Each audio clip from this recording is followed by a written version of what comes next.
Silence did not arrive gently. It fell on me like a door slammed shut from the inside. I remember the exact moment I realized the world had moved on without sound, and I was the one left behind. People were talking, lips moving, faces animated, but nothing reached me. No warning. No goodbye. Just absence. At first, I kept waiting for the noise to return, like a rude guest who had stepped outside briefly. Never did. The doctors spoke slowly, exaggerated their mouths, wrote words on paper. Severe hearing loss. Possibly permanent. I nodded like I understood, even though my chest felt hollow. I didn't cry then. I was too busy learning how to breathe in a quieter world. Silence forced me to become observant in ways I never was before. I studied mouths the way others studied books. I learned that anger tightens lips, lies blink too fast, and love, real love, lingers in the eyes. I learned that pauses meant more than words, and hands could say things voices never dared to. But silence also made me dependent. My son stepped into that space naturally, confidently. He spoke for me when I couldn't hear questions. He answered before I could read the lips. At hospitals, banks, family gatherings. He became my voice, my interpreter, my shield. People looked at him instead of me, and slowly I did too. "Don't worry, Mom," he would say, smiling. "I've got it." And I believed him. At appointments, doctors explained things to him. At banks, officials slid documents across the table toward him. At family meetings, decisions were summarized for me. Briefly, politely, carefully filtered. I told myself this was love. I told myself this was care. There were moments when something inside me hesitated. When his answers came too fast. When he signed for me without asking. When conversations stopped abruptly the moment I entered the room. But I brushed those thoughts away, ashamed of them. After all, what kind of mother doubts her own child? Silence teaches you humility. It also teaches you obedience. I learned to smile when I didn't fully understand. To nod when explanations felt incomplete. To trust the person who heard the world on my behalf. Dependence wrapped itself around me slowly, like a blanket I didn't realize was also a restraint. Sometimes late at night I would sit alone in my room and watch the house sleep. The walls felt closer then. My thoughts were louder than anything I used to hear. I wondered who I had become. Someone present, yet excluded from the noise of life. Once, I tried to insist on speaking for myself at a clinic. "It's okay," my son interrupted gently, hand already on the counter. "I'll explain it to her later." Later rarely came. I told myself it was easier this way. Less tiring. Less frustrating. I convinced myself that trust meant surrender, and surrender meant peace. The truth was harder to admit. Silence had made me invisible, and invisibility had made me convenient. Still I felt safe. Protected. Silence was my shelter. I didn't know then that while I was learning to read faces, others were learning to speak freely around me. I didn't know that quiet can invite secrets, or that being unheard can make you underestimated. For years, silence wrapped around my life like a vow, unchallenged, unquestioned. It guarded me from harsh words, from ugly truths, from things that would have broken my heart too soon. But silence is never neutral. It either hides you, or hides things from you. Back then I believed silence saved me. I didn't yet know that one day, sound would return. And with it, a truth I was never meant to hear. The first sound I heard was not a voice. It was the soft, traitorous hum of the air itself. At first, I thought it was my imagination, memory playing tricks on me, teasing me with what I had lost. A faint vibration brushed past my ears, so gentle I almost ignored it. I froze in the chair, afraid to breathe, afraid to hope. Then it came again. Light. Fragile. Real. I looked at the doctor, my heart pounding so hard I could almost feel it making noise. "Did you hear that?" he asked slowly, watching my face. I didn't answer right away. I was afraid that if I moved my lips, the sound would disappear, like a dream that dissolves the moment you speak it aloud. Tears welled up instead, hot and uncontrollable. I nodded once, barely. He leaned forward, excitement flickering behind professional restraint. He spoke again, and this time I caught pieces. Not words, shapes of sound. Broken syllables. A rhythm I hadn't felt in years. "It's working," he said. "It shouldn't be this sudden, but it's happening." The room seemed brighter, louder, alive in a way I had almost forgotten. I listened to the scrape of his chair, the rustle of papers, the distant echo of footsteps in the hallway. Ordinary sounds, yet they felt sacred, like gifts returned too late but still welcomed. "This is incredible," he said, smiling openly now. "You need to tell your family right away. Especially your son." That sentence landed heavier than all the others. My son. My voice. I imagined his face lighting up, imagined relief, pride, maybe even tears. I imagined him standing taller, no longer burdened by translating my world. But beneath that picture, something darker stirred, unease I couldn't name yet. "I'll think about it," I said carefully, testing my own voice against the fragile sounds returning to me. The doctor frowned slightly. "There's no reason to wait," he said. "You've been deaf for years. This changes everything." He was right. Changed everything. Which was exactly why I didn't rush home with the news. On the drive back, I rolled the window down just a little. The city whispered to me. Distant engines, a horn far away, wind brushing past metal. Each sound felt like a secret being shared just with me. My hands trembled on my lap, excitement tangled with fear. What if I told them? And nothing changed. What if I told them? And everything did. By the time I reached home, a decision had already formed quietly inside me. Not a plan, more like an instinct. I would wait, just for a little while. Long enough to understand the world I was stepping back into. Long enough to listen. That evening, my son spoke to me as he always did. Slow, careful, confident. His lips shaped familiar words. I nodded, pretending nothing had changed, while fragments of sound slipped through. His voice was deeper than I remembered. Firmer. Almost impatient. "Did the appointment go okay?" he asked. Smiled. "Yes," I said softly. He didn't notice the pause before my answer. He didn't notice the way my eyes studied him instead of his mouth. I watched how he stood, how he checked his phone mid-conversation, how he summarized instead of explaining. I realized something unsettling then. Silence had taught me to observe, but sound was teaching me something else entirely. Timing. Intention. That night, lying in bed, I listened to the house breathe. Pipes ticking. A door closing somewhere. Voices muffled behind walls. Conversations that flowed freely because no one believed I could hear them. Felt powerful. And ashamed of that power. I told myself I wasn't spying. I was learning. I had lived in their quiet assumptions for years. Now, I was simply standing still while truth walked past me, speaking out loud. I understood then that I had crossed an invisible line. Once you hear again, you can never unknow what people say when they think you are deaf. As sleep finally took me, one thought pressed heavy against my chest. I had stepped into a world where truth speaks loudest. When it thinks no one is listening. I made the decision quietly, the way all dangerous decisions are made. I chose silence again. That morning, I stood in front of the mirror and watched my own reflection listen. The world had sound now, thin but growing stronger, like a muscle waking up after years of neglect. I could hear the fan spinning, the clink of a spoon in the kitchen, footsteps moving with purpose down the hallway. And yet I said nothing. I told myself it was temporary. Just a little time. Just enough to understand. My son sat across from me at breakfast, scrolling through his phone while speaking in that careful voice he used only with me. Slower than normal. Louder than necessary. As if deafness had frozen me in time. "We'll need to go to the bank this week," he said. "I'll handle the talking." I nodded automatically, then stopped myself. For a moment, I wondered what would happen if I spoke up. If I told him I could hear every word, every shift in tone. The thought tightened my chest.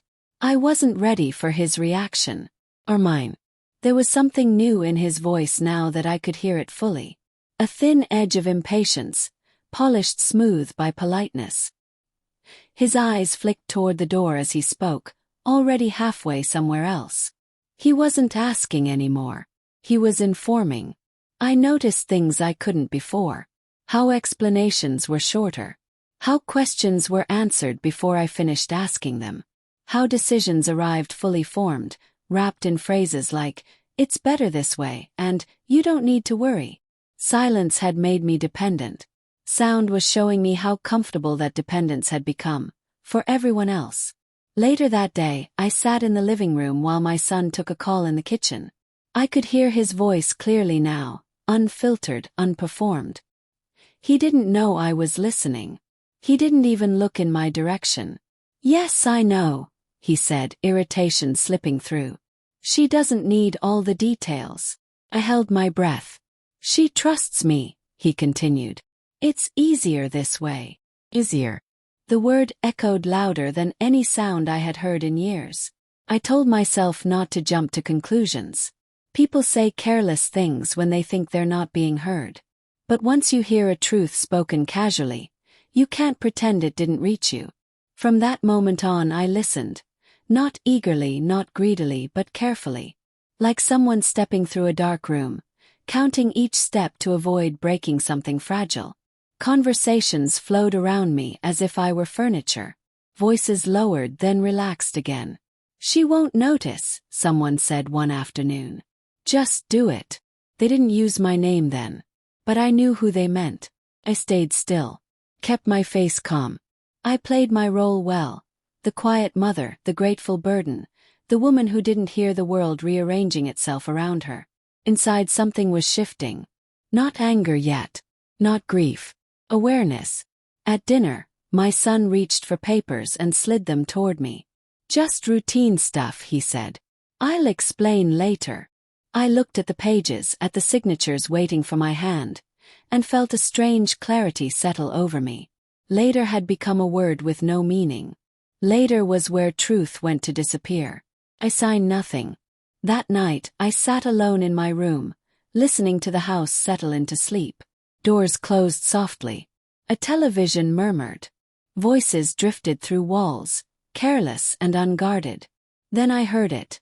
My name spoken not loudly but clearly. Not gently. Not lovingly. It was said with calculation. With assumption. With a tone I was never meant to hear. And in that moment, I understood why silence had returned to me so easily. Because someone had been counting on it. The door wasn't fully closed. That was the first mistake they made. I was in my room, sitting on the edge of the bed, pretending to sort old papers I no longer needed. My hands were steady. My breathing was not. From down the hallway, I heard my son's voice. Clear, unguarded, stripped of the careful softness he wore around me. "Yeah," he said, exhaling sharply. "It's getting harder to manage everything." I didn't move. I didn't lean closer. I stayed exactly where I was because instinct told me that any shift, even the sound of fabric, might break the spell. Voices like this only come out when they think no one is listening. "She doesn't ask many questions," he continued. "And honestly, that helps." The word helps landed wrong. It didn't sound like relief. Sounded like convenience. Then another voice entered the conversation. Lighter. Sharper. Confident in a way that chilled me. His spouse. I recognized the rhythm immediately, even though I had never truly heard her before. "We just need to be smart about it," she said. "Before things get complicated." Closed my eyes. They spoke about money first. Not greedily, methodically. Bills, accounts, assets. My assets. The home I had lived in for decades was reduced to square footage and market value. My savings were discussed like numbers on a screen, not years of sacrifice. "She won't need all of it," my son said. "Not at this stage. Not at this stage." As if my life were already winding down. I felt something inside me splinter quietly. Not with a scream, not even with tears. Just a clean break like glass cracking under pressure. I stayed seated, my body frozen in cooperation with the lie they believed about me. "What about the house?" she asked. If we wait too long, it'll be messy later. Later again. That word. Always later. He hesitated for a moment, then lowered his voice. We can handle it. She trusts me. Trust. The word I had built my silence on. They talked about timelines next. Not dates, expectations. After. That was the word they used. Not if, not when, just after. After things change. After decisions need to be finalized. After I am no longer complicated. She won't fight it, his spouse said lightly. She doesn't even hear half of what's going on. I wanted to stand up then. To walk into the hallway and let sound expose itself like a wound. I wanted to say my name out loud just once and watch their faces change. But something held me back. Not fear but clarity. I needed to hear this. All of it. I listened as they spoke about me the way people speak about furniture they plan to replace. Fondly perhaps, but firmly. I wasn't present in their future discussions. Only my belongings were. Just make sure everything's signed properly, she said. No surprises. No surprises. The irony nearly took my breath away. The house felt smaller with every word. The walls, once comforting, now pressed in like witnesses. I stared at my hands, at the faint tremor running through them, and wondered how many times I had smiled through moments like this without ever knowing. They weren't angry. They weren't cruel. They were calm. And that was the most terrifying part. I realized then that betrayal doesn't always announce itself with raised voices or slammed doors. Sometimes it sounds like planning, like efficiency, like people who believe they are being reasonable. Pause settled between them. I thought it was over. I thought maybe I had heard enough. Then I heard something else. Soft, almost amused. Laugh. It wasn't loud. It wasn't cruel. It was casual. The kind of laugh that comes when people agree with each other completely. When the outcome feels inevitable. My son laughed too. In that sound I heard finality. Not about money. Not about property. About me. About my place in their lives. About how certain they were that silence still belonged to me. I sat there, perfectly still, while the laughter faded into ordinary conversation again. Something inside my chest ached, not sharply but deeply, like an old injury suddenly remembering itself. That laugh felt like a verdict. Memory became my enemy after that night. Every moment from the past returned, sharper, louder, crueler. I began replaying scenes I had once dismissed as harmless. Kitchen table. A pen placed carefully in my hand. Papers spread out like they were doing me a favor. Back then I had trusted the pauses, the smiles, the way my son would tap the page and say, "Just here, Mom." Now those moments screamed. I remembered sitting in a lawyer's office months earlier, the air smelling faintly of old paper and polish. My son sat beside me, leaning forward, engaged, alert. The lawyer spoke, eyes on him, not me. I watched their mouths move, waiting for my explanation to be translated. "It's routine," my son had said afterward. "Nothing for you to worry about." Routine. That word again. I remembered trying to ask questions, forming them carefully so they would be easy to answer. Each time the response came quick, smooth and final. "It's already taken care of.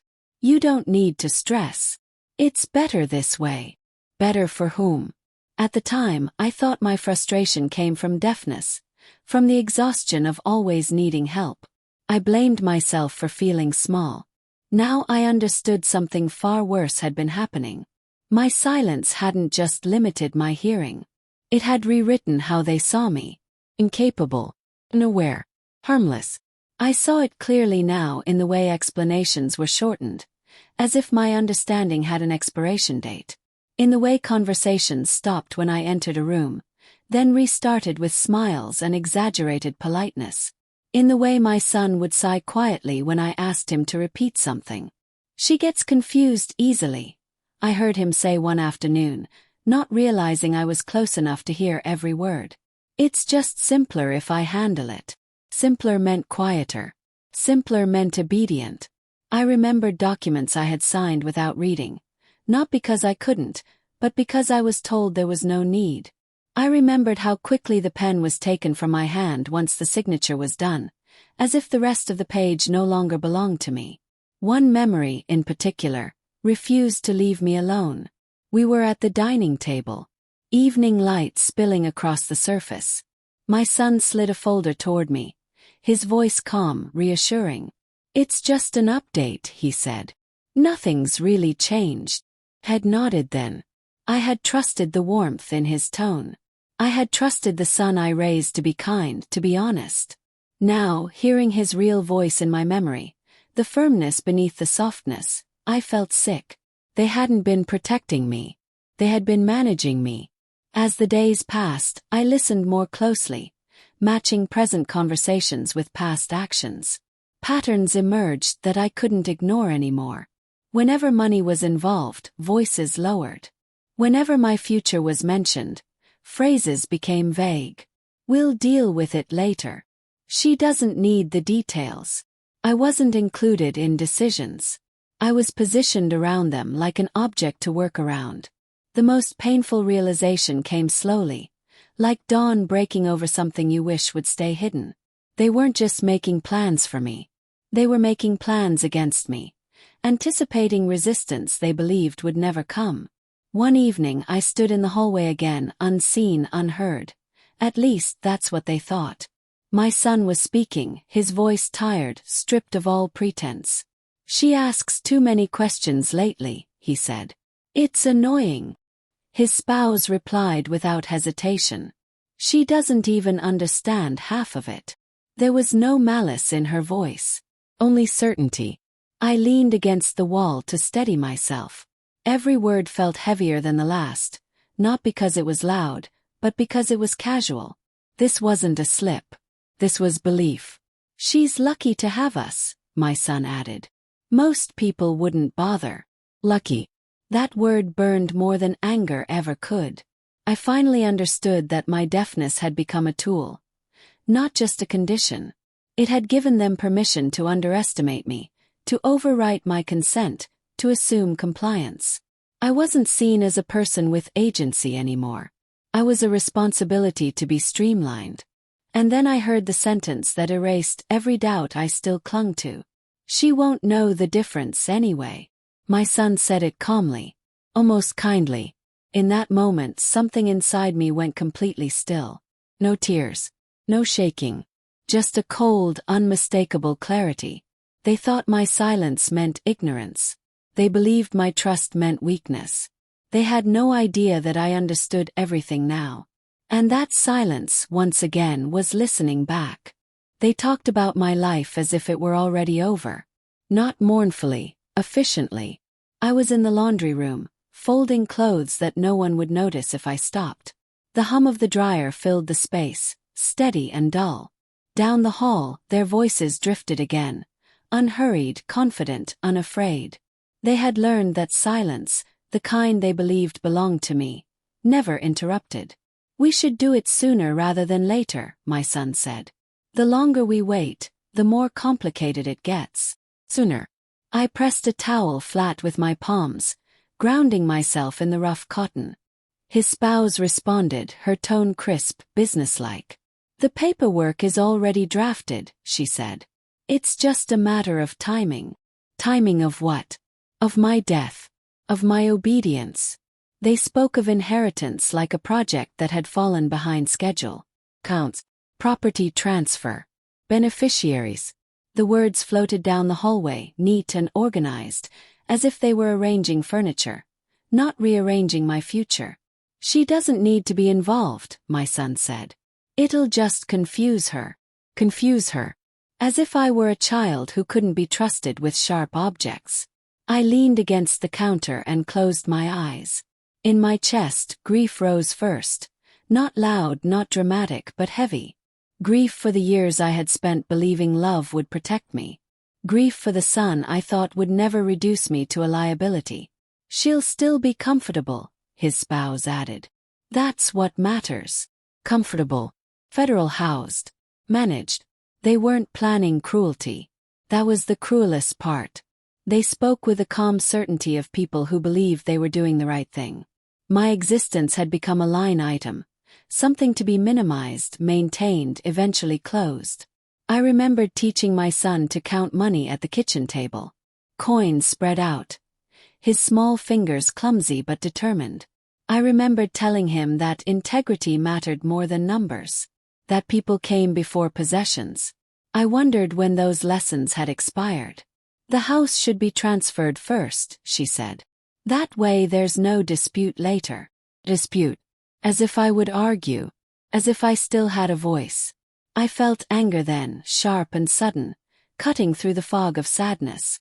Not the explosive kind, the dangerous kind. The kind that clears your vision and steadies your hands.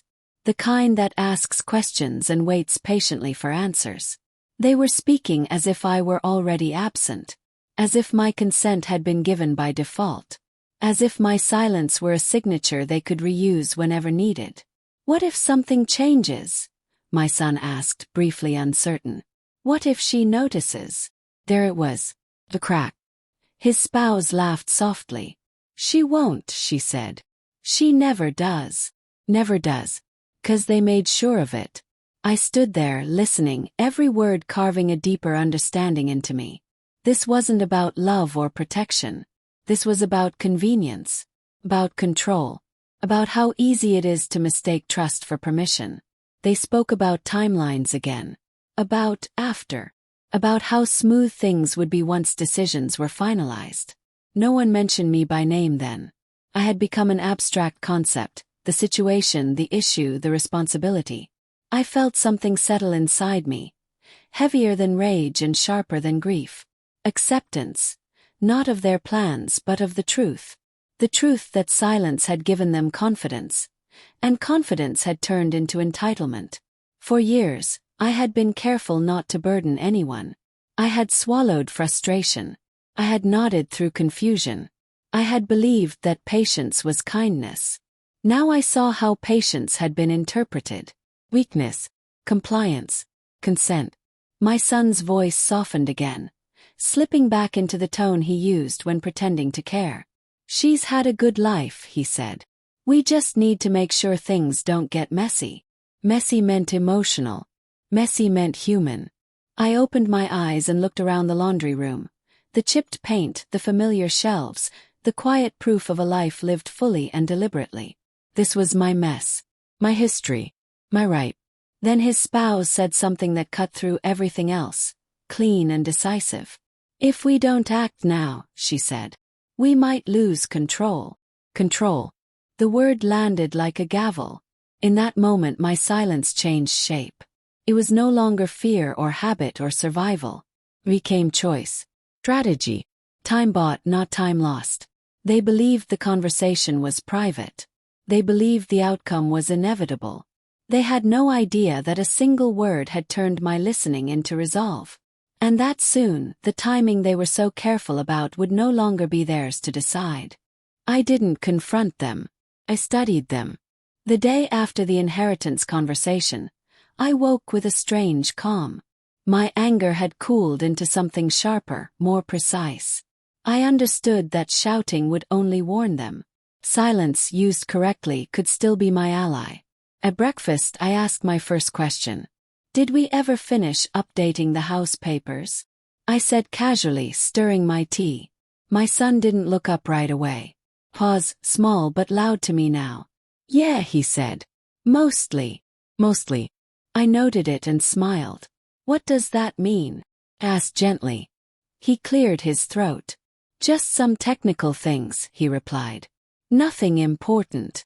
Nothing important to him, maybe. To me, it sounded like a door left half open. Over the next few days, I asked more questions. Not aggressively. Not directly. I framed them as confusion, as memory lapses, as harmless curiosity. I watched how his shoulders tightened, how his sentences shortened, how his eyes flicked toward his spouse before answering. Do I still have access to that account? I asked one afternoon. He laughed lightly. Of course you do, he said. Why wouldn't you? Why wouldn't I? The way he said it, too quick, too rehearsed, answered the question better than words. I began to listen not just to what was said, but to what was avoided. Names left out. Numbers rounded off. Decisions referred to vaguely, like they existed somewhere beyond my reach. I could hear the edits happening in real time. "It's all under control," he said often. "You don't need to worry." Worry, I learned, was code for interfere. At night, I lay awake replaying conversations, stitching together fragments like evidence. I remembered the way documents had appeared and disappeared, the way signatures were requested urgently, explanations postponed indefinitely. Patterns emerged that I couldn't ignore anymore. I wasn't being included because inclusion invited questions, and questions threatened control. I started making my own quiet plans. I reviewed old files when the house was empty. I noted dates, names, inconsistencies. I remembered which offices we had visited, which professionals had spoken to him instead of me. Each detail felt like reclaiming a piece of myself. One afternoon I asked a question I knew would test him. "Do I still have a will?" I said, keeping my tone light. "The one I made years ago." He froze. Just for a second. Long enough. "We updated that," he said.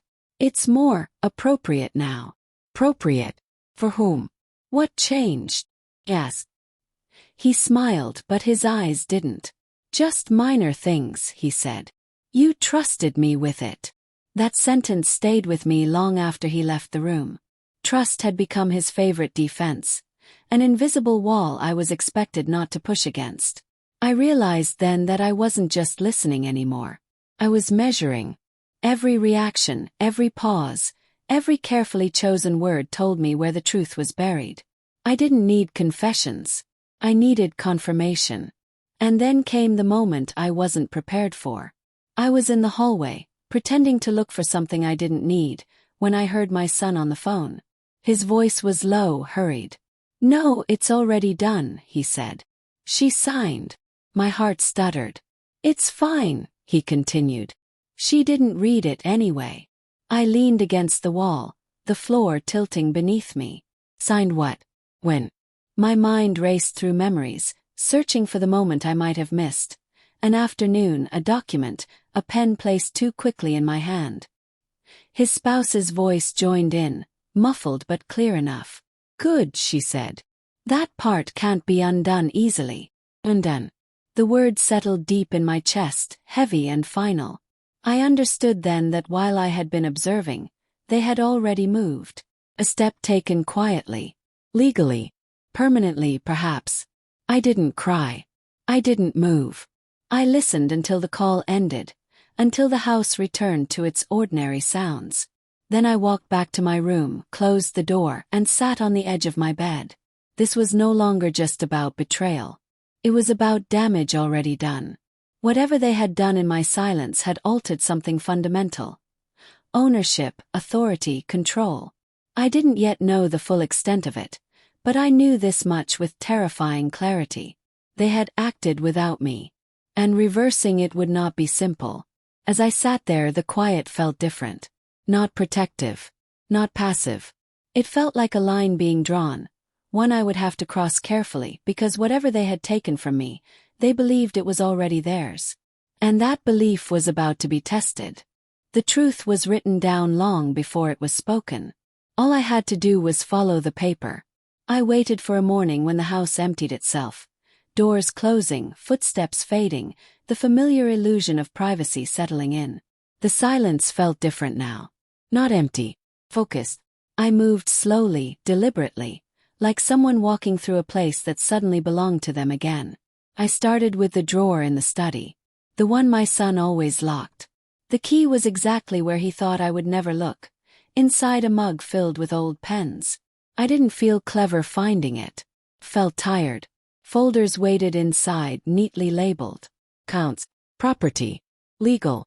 Words that had once scared me because they sounded complicated. Now they sounded intentional. My name appeared everywhere. My handwriting did not. I sat at the desk and opened the first file. Bank documents. Signature pages.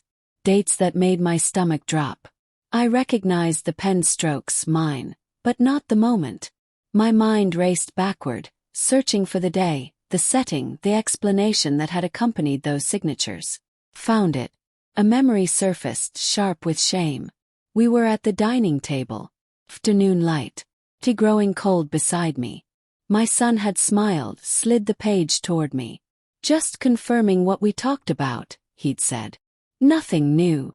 Nothing new. I turned another page. Property transfer forms. Partial authority granted. Temporary, the wording said. Temporary had a way of becoming permanent when no one was listening. I whispered the words aloud, testing how they sounded in the open air. They sounded like theft wrapped in legality. Flashbacks collided with the present, moments I had brushed aside now dripping with irony. The lawyer who never looked at me. The meetings where my son spoke about me while standing beside me. The urgency in his voice whenever I hesitated. Just sign, he'd said once, impatient. We're running late. Running late to what? My own erasure. Followed the trail deeper. Emails printed out. Notes scribbled in the margins. Conversations summarized without my input. Decisions labeled as mutual that I had never agreed to. Each document stripped another layer of doubt away. This wasn't misunderstanding. It was orchestration. I felt the grief return, but it no longer overwhelmed me. It sat beside something stronger, clarity. Clean, cold, useful. I understood now that silence hadn't only hidden their intentions. It had preserved evidence. They hadn't expected me to look. They hadn't expected me to hear. They hadn't expected me to connect the dots. I found the most recent document at the bottom of the stack. Fresh ink. My signature again. Placed during a visit to the bank I barely remembered. I could see it now clearly. The teller speaking to my son nodding, the pen pressed into my hand without explanation. She knows, he had said then. She trusts me. Trust had been the weapon. My hands shook as I closed the folder, not from fear, but from the weight of what I now knew. Parts of my life had been rearranged without my consent. Control had been shifted quietly, professionally, permanently, or so they thought. I returned everything exactly as I found it. Files aligned. Drawer locked. Mug placed back on the shelf. I erased my presence as carefully as I had entered. They would never know how close the truth had been to exposure. Back in my room, I sat on the bed and stared at the wall, listening to the house breathe. I thought about how many times I had apologized for being a burden. How many times I had thanked them for help. How willingly I had stepped aside. Silence had made me small, but it had also made me invisible. And invisibility, I realized, was power if you knew how to use it. I no longer needed to ask questions. I no longer needed to test reactions. I had proof. Documents. A trail they believed was safe because it was hidden behind my assumed ignorance. I wasn't guessing anymore. I was preparing. I thought about confrontation. How it would feel to say everything at once, to watch their faces collapse under the weight of their own actions. The image was tempting, but it wasn't right. Not yet. Truth, like sound, needed timing. They believed I was still deaf. They believed I was still passive. They believed control was theirs. I picked up a notebook and wrote down one sentence, slow and steady, as if signing my name again, this time with intention. I would reveal what I knew. But not in anger. Not in chaos. I would choose the moment. I would choose the words. And when I finally spoke, it wouldn't be to ask for anything back. It would be to take it. I gave them the silence they trusted. And they filled it with truth. That evening I did everything the same way I always had. I moved slowly. Kept my eyes lowered. I nodded when spoken to. I made sure my hearing aid stayed hidden, tucked safely away, my posture relaxed and unthreatening. I wanted them comfortable. Careless. I'm tired, I said softly. I'll rest early. My son barely looked up. Okay, Mom, he said. We'll talk tomorrow. Tomorrow. I almost smiled. I went to my room but didn't close the door fully. Just enough. The hallway light spilled across the floor in a familiar line. I sat on the bed and waited, my heart steady, my breath controlled. This wasn't spying anymore. This was confirmation. They didn't keep me waiting long. "She's asleep already," my son said from the living room. "Good," his spouse replied. "We need to finish talking."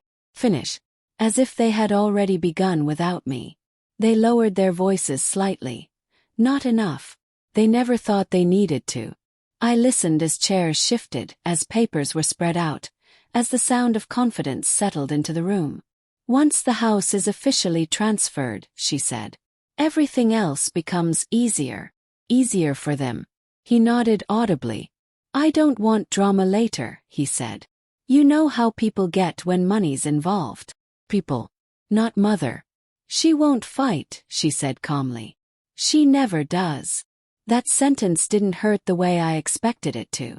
It landed flat, almost dull. I realized then that pain had already passed through me. What remained was understanding. They talked openly now, their words flowing without restraint. They discussed selling options, future plans, renovations. They spoke of my home like a project waiting to be repurposed. "We gave her enough," my son said. "She'll be fine." Enough. As if love were a budget. I noticed how easily he justified everything.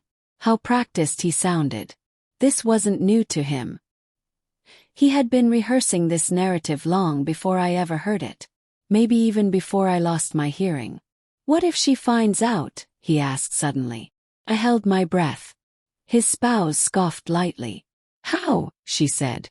"She trusts you. And she can't hear a thing." There it was. The foundation of everything. They laughed then. Not loudly, not cruelly, but comfortably. The laugh of people who believe they are safe. That laugh echoed in me, not as pain but as finality. They weren't confused. They weren't mistaken. They were certain. "She should be grateful," my son added. "Most parents don't get this level of care." A word stripped of its meaning. I stared at the ceiling, watching shadows move as they talked. Each word felt like evidence being placed carefully on a table. Every assumption, every dismissal, every rationalization confirmed what I already knew. They didn't see me as a person anymore. I was a circumstance. Their conversation drifted into details. Appointments, next steps, people they needed to call. They spoke about my future like a schedule they were managing. I listened without interruption, without tears, without denial. Something surprising happened then. Felt light. The confusion that had haunted me for years, the self-doubt, the guilt, the wondering if I was being unfair or ungrateful, lifted completely. There was no ambiguity left. No room for excuses. Truth, I realized, is quieter than betrayal. Doesn't shout. Settles. When their voices finally faded and the house grew still, I remained where I was. I didn't rush to confront them. I didn't feel the need to prove anything. They had already done that for me. I had heard enough. The truth of what they planned hurt less than the knowledge of why they planned it. Not desperation. Not fear. Convenience. Comfort. Control. I turned my face toward the door and closed my eyes, breathing evenly. The silence returned, but it no longer belonged to them. Belonged to me. Because now, I knew exactly who they were when they thought I couldn't hear. And that knowledge, once gained, could never be taken back. Silence is a teacher, but its lessons are bitter. I learned that the hard way. After the confrontation, the house felt hollow, even when people spoke. My son avoided my gaze. His spouse lingered by the kitchen counter, hands clasped tightly, words rehearsed before they left her lips. Apologies came, soft, hesitant, almost polite. I heard them clearly, every syllable, and yet they rang empty.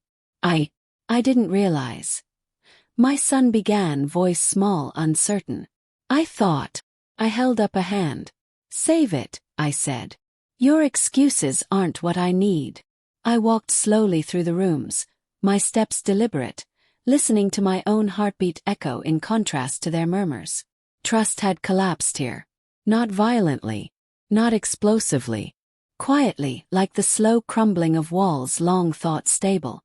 I remembered the years when silence had protected me. When I couldn't hear, I couldn't be hurt by careless words, by hidden intentions. But the same silence that shielded me also blinded me. It allowed them to assume, to plan, to manipulate. They thought they could control me, I whispered, mostly to myself. And they were wrong. I sat in my old chair, the one by the window, sunlight falling across my hands. I thought about the son I had raised, the boy who held my hand when I was afraid, who learned patience at my side, who once looked at me with complete trust. That son existed still, somewhere beneath layers of assumptions and self-interest. But he was harder to reach now, shrouded in guilt and realization. I mourn him, I admitted quietly. The one I thought I had. Yet mourning was not weakness. It was acknowledgement. I let the grief settle, let it roll over me like waves, shaping my resolve. Justice didn't arrive as confrontation, not in shouting or retaliation. It arrived in consequences already set in motion, files checked, papers retrieved, truths revealed. Each action I had taken in silence now bore fruit quietly, inevitably. His spouse spoke again. We only wanted to make things easier, she said. But it came out wrong. I didn't answer. Words weren't necessary. I let the silence speak for me, the same silence they had used against me, now reversed. I realized how much was lost in those years of unspoken things. Trust, innocence, familiarity, moments I would never reclaim. But I also realized something else. Dignity could be reclaimed, slowly, deliberately. I could still walk through my home with authority, with understanding, with clarity. I looked at the walls, at the familiar furniture, at the sunlight glinting across the polished table. The house was mine again, not just in property but in presence. My voice, once silent, was no longer missing. Could hear, could speak, could act. But harmony, true ease, mutual trust, would not return. That had been fractured beyond repair, like porcelain shattered and glued back together. Whole in shape but never seamless. I closed my eyes and exhaled, letting the quiet settle. The sound around me, my own voice, the creak of the floorboards, distant traffic, was a reminder. Life continues. Justice can be measured. Lessons can be learned. But some losses, once sound has returned, remain irreparable in their absence of trust.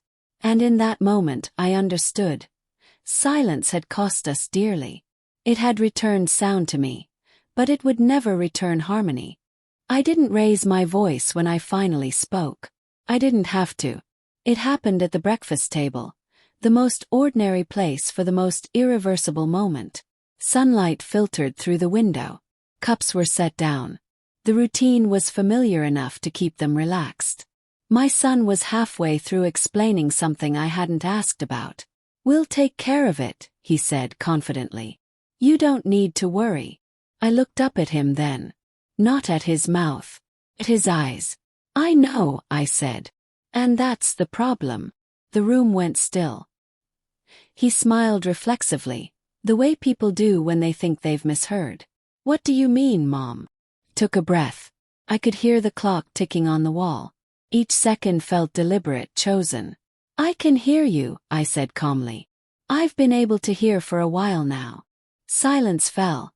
Not the quiet I had lived in for years, but the kind that crashes into a room and breaks things.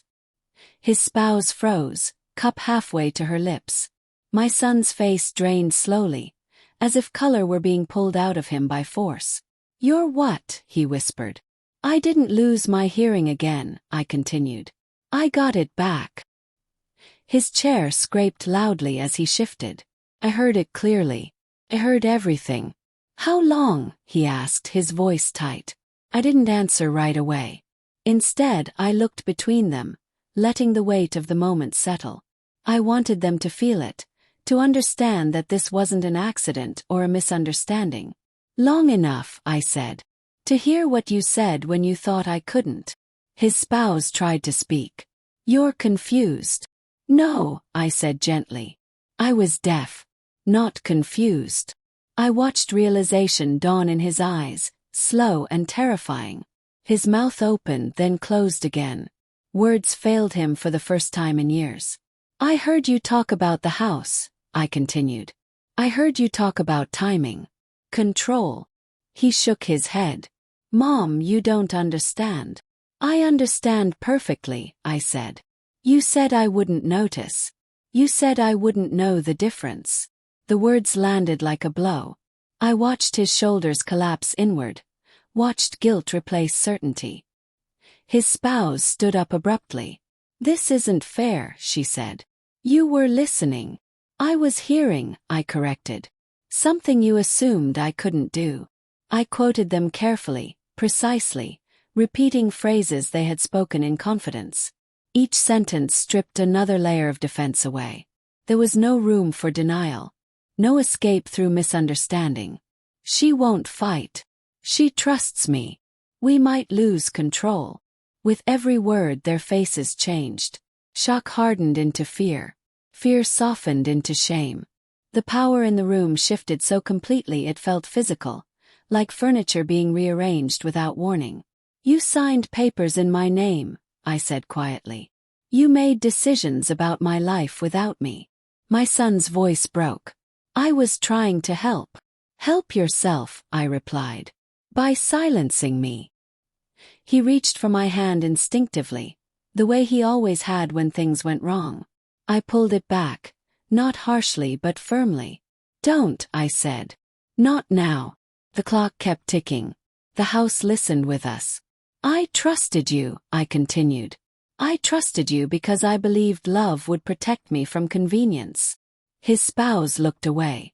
My son stared at the table. His confidence gone, replaced by something smaller, something human. When did you hear us? He asked finally. I held his gaze. When you laughed, I said.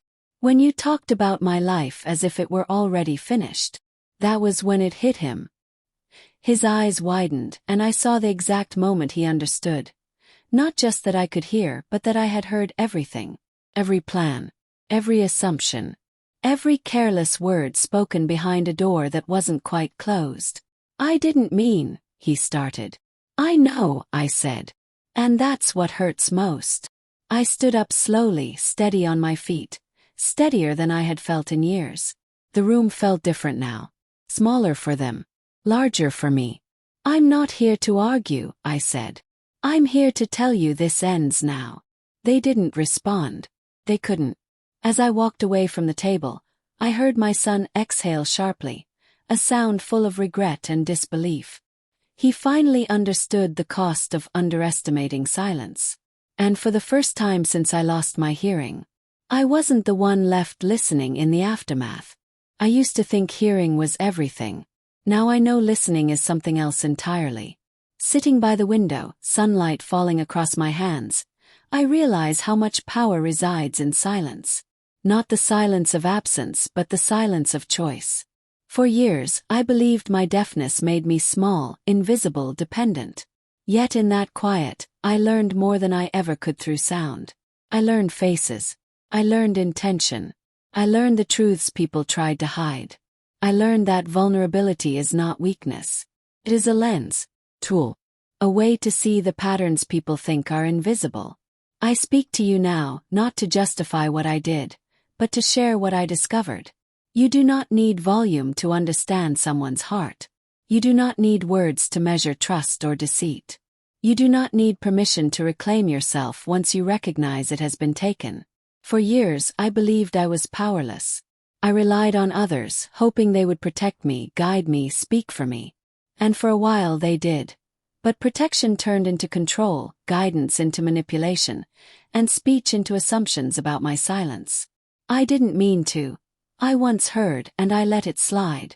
I trusted you, I once said, and it became a weapon they wielded. But silence taught me differently. Taught me patience. Taught me observation. It taught me how to hear the lies before they were spoken, how to see intent in the spaces between words. And when I finally regained my hearing, I did not shout. I listened, measured, understood. I could have screamed. I could have demanded restitution, apology, vengeance. But truth, I realized, is quieter, more permanent, more devastating when wielded with restraint. I spoke only when the time was right. And when I did, I was not small, not scared, not reactive. I was deliberate. Listening differently does not mean hearing everything. It means choosing carefully what matters. What deserves your attention? What shapes your life? I listened to betrayal, and I learned its weight. I listened to their plans, and I discovered my own strength. And in the aftermath, I learned to listen to myself, the quiet voice I had ignored for so long. The house is still theirs and mine in ways both tangible and invisible. The son I loved remains, though shaded now by regret. The spouse remains, though wary now of words she once thought harmless. I have reclaimed my dignity, my boundaries, my sense of authority. But I have also learned that some fractures do not heal. Some silences, once broken, echo forever. I lean back, feeling the warmth of sunlight and the cool of my own steadiness. There is no victory here in loudness, no satisfaction in punishment.